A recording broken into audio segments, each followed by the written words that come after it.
ये तुलसी बरार चलो रे राजा खोलियो हाँ चलो चलो। अयो राजा के बड़ा दुखी भए गेलै बेचारा के भगवान देने रहे कहाँ के 5 गो कुल देने रहे तो कते दिन पे बेचारी रे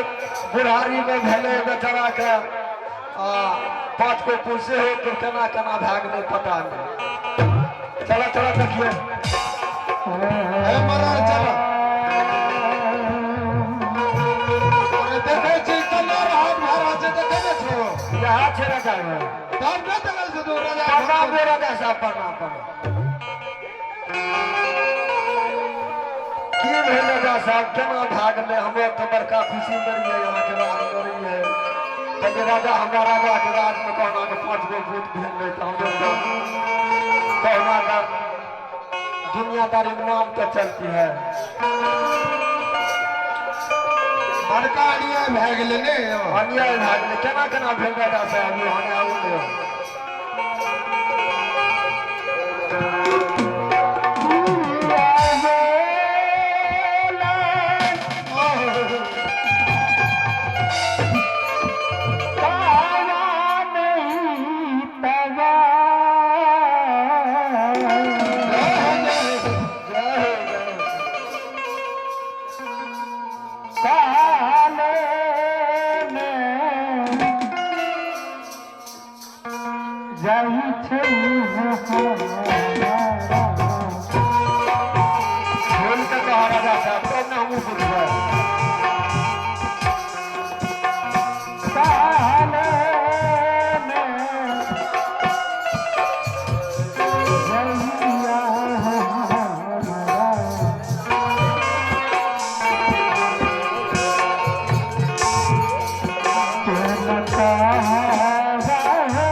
अरे बोलल की जेते जकरा घर में देखिए अन्याय भए गेलै बोलल की जेते अन्याय के ठीके में हमरो मन करे छाती में मुक्का मारी बाबू छाती मुक्का मारल मारल दू चार मुक्का बात ठीक है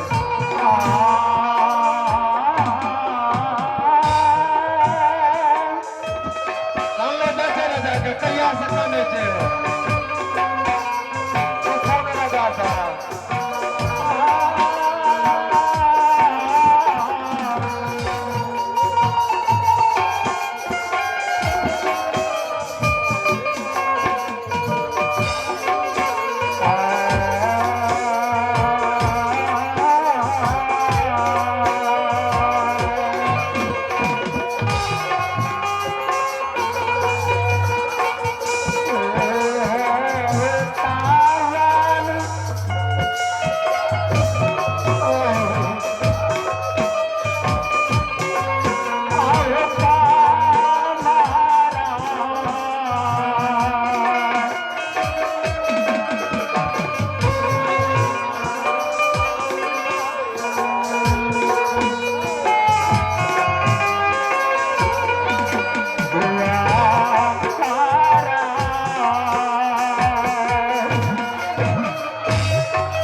दिन एते कम नहीं बाजै छियै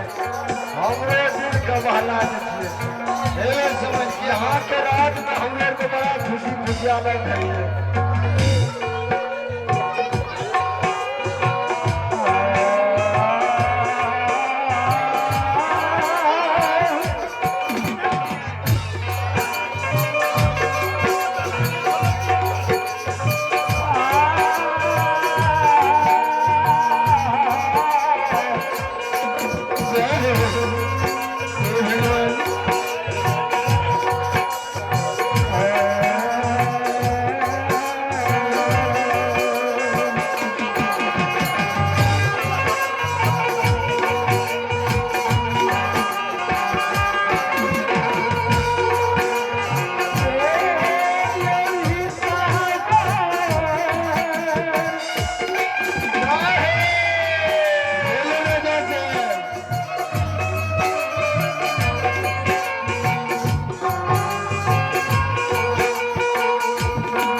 जब यहाँ का खासियत दान मारे खासियत आदत तो बच्चा तब से देते हैं राजा साहब यहाँ पूरा की काम कह दिए यहाँ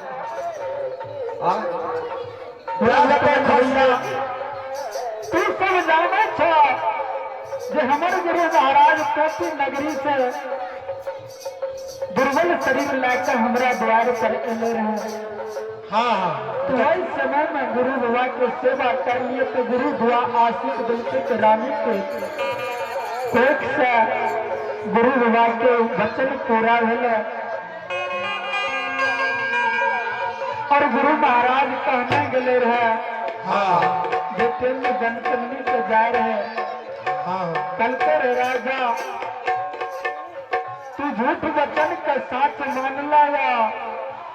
और